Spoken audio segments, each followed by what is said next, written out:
Hi hello வணக்கம். எல்லோரும் எப்படி இருக்கீங்க? Happy new year. அதாவது 3 months முன்னாடி ஹாப்பி நியூ இயர். அதோட வீடியோ தான் இப்போ கண்டினியூவாக பார்க்குறோம்.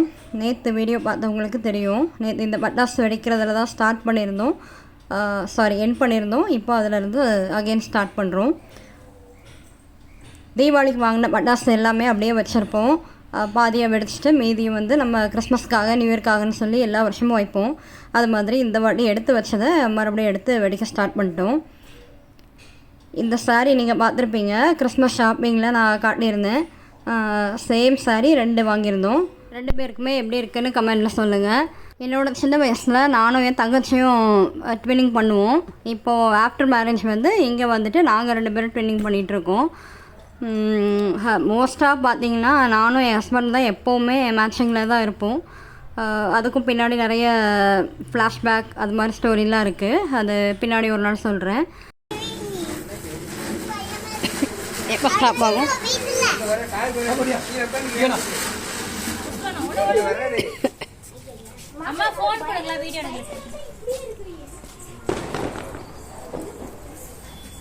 ஓகே, அங்க பாருங்க.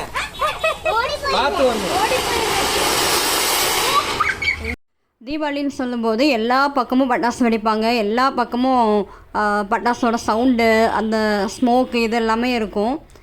இது வந்து நியூ இயர்னு சொல்லும்போது நிறைய பேர் வெடிக்கலை. ஆனாலும் அங்கங்கே எங்கேயோ தூரத்துலேருந்து யாரோ ஒருத்தங்க வெடிச்சிட்டு தான் இருந்தாங்க.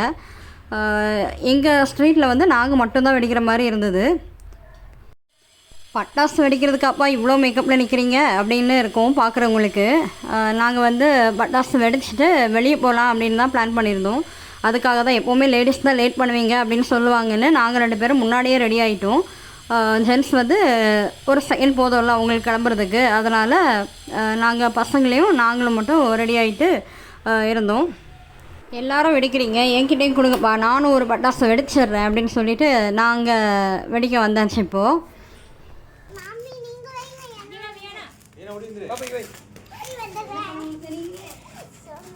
ஓடிடுங்க. ஆமா,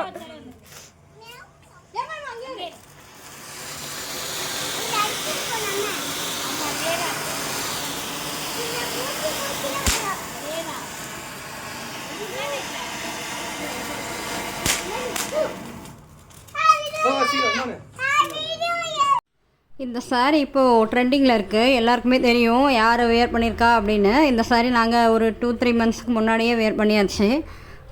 அந்த கோல்டன் சாரீக்கு பைப்பிங் ரெட்டாக கொடுத்தது ரொம்ப நல்லா இருந்தது. அதுக்கு கான்ட்ராஸ்ட்டாக ப்ளவுஸ் வேர் பண்ணால் நல்லாயிருக்கும் அப்படின்னு சொல்லிட்டு அந்த மாதிரி வேர் பண்ணோம்.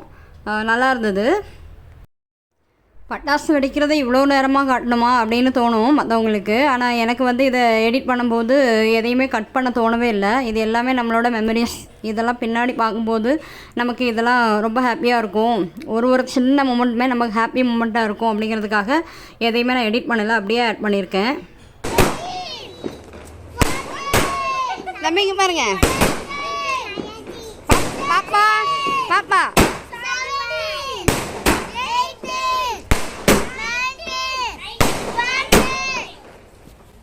இது வந்து ஒரு 60 ஷார்ட்ஸ்னு இருந்தது. அதை தான் பசங்க கவுண்ட் பண்ணிகிட்டு இருக்காங்க. ரொம்ப நேரமாக கவுண்ட் பண்ணது அதுதான். ஃபஸ்ட் டைம் வந்து 7 ஷார்ட்ஸ் வாங்கினோம். தம்பி அப்போ கொஞ்சம் குட்டியாக இருந்தான். அவன் பாப்பான் அப்படின்னு சொல்லிட்டு தான் அது வாங்கினோம். அது வாங்கினதுக்கப்புறம் அது ரொம்ப பிடிச்சி போனதுனால இப்போ எல்லா வருஷமும் கொஞ்சம் கொஞ்சமாக இம்ப்ரூவ் ஆகி இந்த இயர் வந்து 60 வாங்கியிருக்கோம். மொத்தமாக எல்லாம் வெடிச்சிட்டு போகிறீங்க, காலி ஆகிட போகுது. பாப்பாவுக்கு தான் இனி பர்த்டே வருதில்ல, அதுக்கு வெடிக்கலாம், கொஞ்சம் எடுத்து வச்சுருங்க அப்படின்னு சொல்லியிருந்தேன். அதனால் மறுபடியும் கொஞ்சம் எடுத்து பேக் பண்ணிகிட்டு இருக்காங்க, பர்த்டே அன்னைக்கு வெடிக்கலான்னு. எல்லாம் இருமல். இது மட்டும் நாளைக்கு வெடிப்போம். விகனா பர்த்டே வெடிப்போம். அத அடிச்சாச்சா? Happy new year. எல்லாம் ரெக்கார்டிங்கே வைக்கலையா?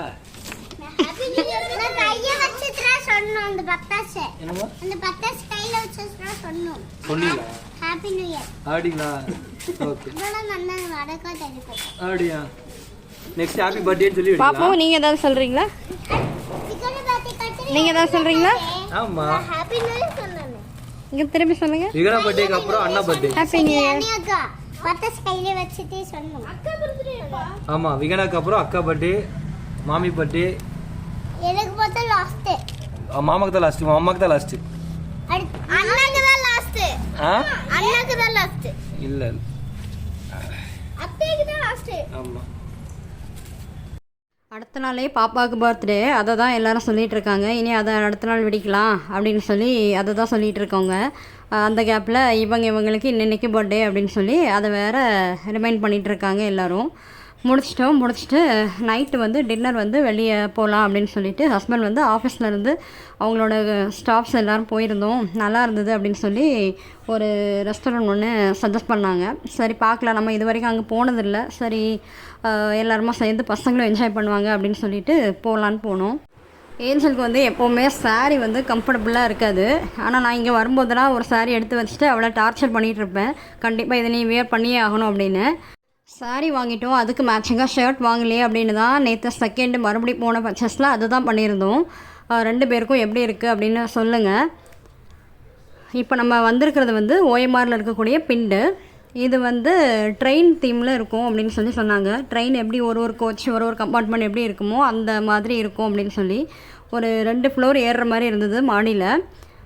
இது வந்து என்ட்ரன்ஸில் வந்து இந்த மாதிரி வெஹிக்கிளில் வச்சுருக்காங்க. இது ஃபோட்டோ நம்ம எடுத்துக்கலாம், என்ன வேணாலும் அதிலேருந்து யூஸ் பண்ணிக்கலாம், அந்த மாதிரி இருந்தது.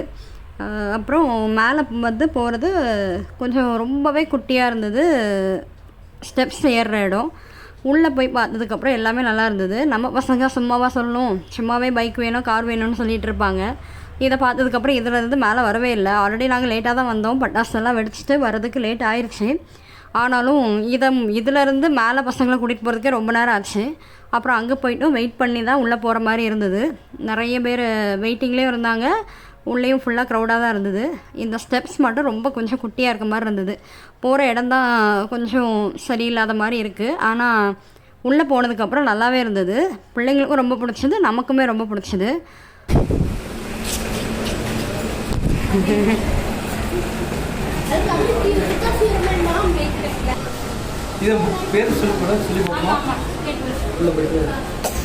இதுதான் அந்த வெயிட்டிங் ஏரியா. அது வந்து ஸ்பெஷல் டேங்கிறதுனால கொஞ்சம் க்ரௌட் அதிகமாகவே இருந்தது, அதனால் வெயிட் பண்ணி போகிற மாதிரி இருந்தது. மற்றபடி உள்ளெல்லாம் ஸ்பேஷியஸாக நல்லாவே இருந்தது. ஆம்பியன்ஸ் வந்து ரொம்பவே நல்லா இருந்தது.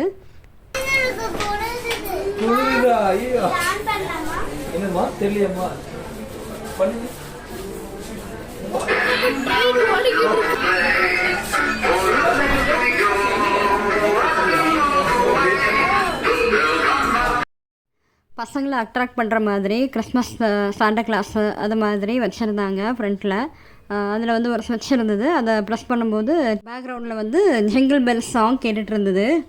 இது எல்லாமே வெயிட்டிங் டைமில் தான் நடந்துகிட்ருக்கு. ஏன்னா நமக்கு உள்ள பிளேஸ் இல்லை, அதனால தான் வெளியே நின்றுட்டுருக்கோம். அங்கே ஒரு கிறிஸ்மஸ் தாத்தா வந்து அங்கே இருந்தாங்க. அது பக்கத்துலேயே ஒரு ஆள் இருந்தாங்க, அதுலேயும் மடியில் உட்காந்துட்டேன். நாங்கள் இப்போ ட்ரெயின் உள்ள போயிட்டு என்னதுன்னு பார்க்கலாம்.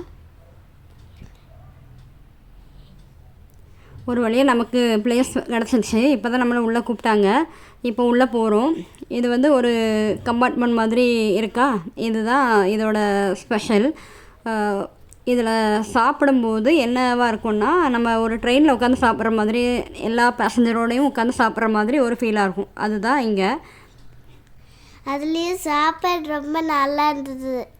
ஆமாம், அது என்னவோ உண்மைதான். அதில் மெனு கார்டில் கொடுத்துருந்த எதோட நேமே எங்களுக்கு சரியாக தெரியல. ஆனாலும் ஃபுட்டு வந்து ரொம்ப டேஸ்ட்டாக இருந்தது. எதை ட்ரை பண்ணாலுமே ரொம்ப நல்லா இருந்தது. ஏஞ்சல் தான் புதுசாக ஏதோ ஒன்று ட்ரை பண்ணுறேன்னு சொல்லி ஒன்று ஆர்டர் பண்ணி அது மட்டும் தான் கொஞ்சம் சொதப்பல் மாதிரி இருந்தது. அதனால் அதை அவகிட்டே தள்ளிட்டோம். அவளே நீயே சாப்பிட்ருமா, நீ ஆர்டர் பண்ணதை நீயே காலி பண்ணிவிடு அப்படின்னு. அது மட்டும் தான் கொஞ்சம் டேஸ்ட் கம்மியாக இருந்தது. மற்றபடி எல்லாமே ஓகே தான், சூப்பராக இருந்தது. நானும் வியனாவும்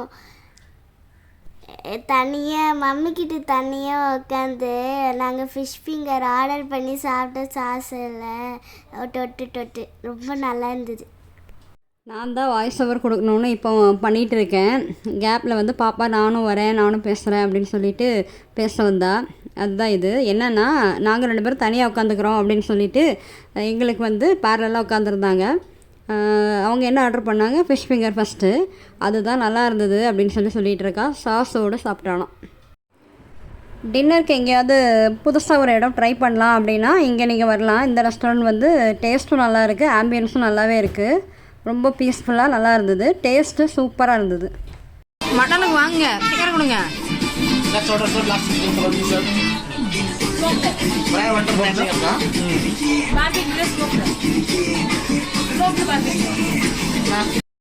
பார்த்தீங்களா, ஆர்டர் வந்து ஏஜென்சியில் தான் பண்ணிகிட்டு இருந்தா. போதும் லிஸ்ட்டு பெருசாக போயிட்டுருக்கு அப்படிங்கிற மாதிரி தான் இருந்தது. ஆனால் ஃபுட்டு எதுவுமே வேஸ்ட் பண்ணல. ஆர்டர் பண்ண எல்லாமே சாப்பிட்டு தான் வந்தோம். பசங்க வந்து இது விண்டோ சீட் வேணும்னு சொல்லிட்டு இங்கே உட்காந்துருந்தாங்க. விண்டோ வழியாக வெளியே பார்க்கும்போது அங்கேயும் பேசஞ்சர் உட்காந்து சாப்பிட்ற மாதிரி தான் இருக்கும். இங்கேருந்து பார்க்கும்போது அந்த பக்கம் இருக்கிறவங்க பசங்கக்கிட்ட பேசிக்கிட்டு விளையாடிக்கிட்டு என்ஜாய் பண்ணிகிட்டு இருந்தாங்க. அவங்களும் வியனா பாப்பா வாயை திறந்தா மூடவே மாட்டாள். அவகிட்ட ஏதாவது பேசிக்கிட்டே இருப்பாங்க. அவள் பேசுகிறதுக்காகவே மற்றவங்க பேச்சு கொடுப்பாங்க ஏதாவது பேசிக்கிட்டு. அதுதான் நடந்தது. நாங்கள் எல்லாருமே சாப்பிட்டு முடிச்சிட்டோம். குட்டி பாப்பா கையில் இருந்தனால மேடம் மட்டும் லேட்டாக சாப்பிட்றாங்க. இதை வந்து ஆல்ரெடி ஷார்ட்ஸில் வந்து அப்லோட் பண்ணியிருந்தேன். நீங்கள் இதை ஏற்கனவே பார்த்துருப்பீங்க. உள்ளே இருக்கிற இடங்கள் பாருங்களேன். இது வந்து கிச்சன் மாதிரி வச்சுருந்தாங்க ஒரு செட்டப்பு. இந்த இடம் எப்படி இருக்குது பாருங்களேன், எவ்வளோ க்ளீனாக மெயின்டைன் பண்ணுறாங்க பாருங்கள். குட்டி பாப்பாவுக்கு வீட்டிலேருந்தே ஃபுட்டு ப்ரிப்பேர் பண்ணிட்டு தான் வந்திருந்தா அந்த குட்டி பாக்ஸில். ஆனாலும் பாப்பாவுக்கு அங்கே இருக்கிற பிரியாணி தான் பிடிச்சிருந்தது, ஃபுட்டு சாப்பிடல. அதோட எஃபெக்ட் என்னவோ பாப்பாவுக்கு நல்லா உடம்பு முடியாமல் ஆயிடுச்சு பர்த்டே அன்னைக்கு. நெக்ஸ்ட் டே வந்து நம்ம சர்ச்சில் வந்து ஃபேமிலி டே செலிப்ரேட் பண்ணுவாங்க. அதுதான் போயிட்டு இருந்தது. நம்ம ஆஃபீஸர் வந்து எல்லா வருஷமும் இதில் ஒரு ப்ரைஸ் வாங்கிட்டு தான் வருவாங்க. இந்த இயர் நம்ம கொஞ்சம் லேட்டு, அதனால் வின் பண்ண முடியல. இந்த ப்ரைஸ் எதுக்குன்னு பார்த்தீங்கன்னா, நம்ம செஞ்சிருந்த குடில் வந்து நம்ம சர்ச்சிலே ஃபஸ்ட்டு ப்ரைஸ்ன்னு சொல்லி வின் பண்ணியிருக்கோம் அப்படின்னு ஒரு சின்ன மொமெண்ட்டை கொடுத்து கிஃப்ட்டு கொடுத்தாங்க. பாப்பா வந்து கேம்ஸில் வந்து ப்ரைஸ் வாங்கியிருந்தா. தம்பியும் இந்த டைம் வாங்கலை. ஆனால் தம்பி வந்து நல்ல டஃப் கொடுத்தான் அப்படின்னு சொன்னாங்க. வியனா பாப்பாவும் ட்ரை பண்ணியிருந்தா. அவளுக்கும் இந்த இயர் கிடைக்கல, நெக்ஸ்ட் இயர் பார்த்துக்கலாம் அப்படின்னு சொல்லிட்டு இருக்கும். ப்ரைஸ் வாங்கின கையோட பாப்பா அப்படியே அவங்க அப்பா கிட்ட தான் கொண்டு போய் கொடுத்தா. அவங்க அப்பா ஷேர் பண்ணாங்க. இந்த வீடியோ இதோட முடியுது. நியூ இயர் அன்றைக்கி எடுத்துக்கிட்ட ஃபோட்டோஸ் எல்லாம் பேக்கில் நான் ஆட் பண்ணியிருக்கேன் பாருங்கள். எங்களோட வீடியோ உங்களுக்கு பிடிச்சிருக்கு அப்படின்னா லைக் பண்ணுங்கள். தொடர்ந்து எங்களோட சின்ன சின்ன சேட்டைகளை நீங்கள் பார்க்க விரும்புவீங்க அப்படின்னா எங்களோட சேனலை சப்ஸ்கிரைப் பண்ணிக்கோங்க. மறுபடியும் பாப்பாவோட பர்த்டே வீடியோவில் உங்களை வந்து மீட் பண்ணுறோம். அது வரைக்கும் தேங்க்யூ, பாய். எங்களோட மேட்சிங் கான்செப்ட் எப்படி இருக்குது அப்படிங்கிறதையும் கமெண்ட்டில் சொல்லிட்டு போங்க. தேங்க்யூ.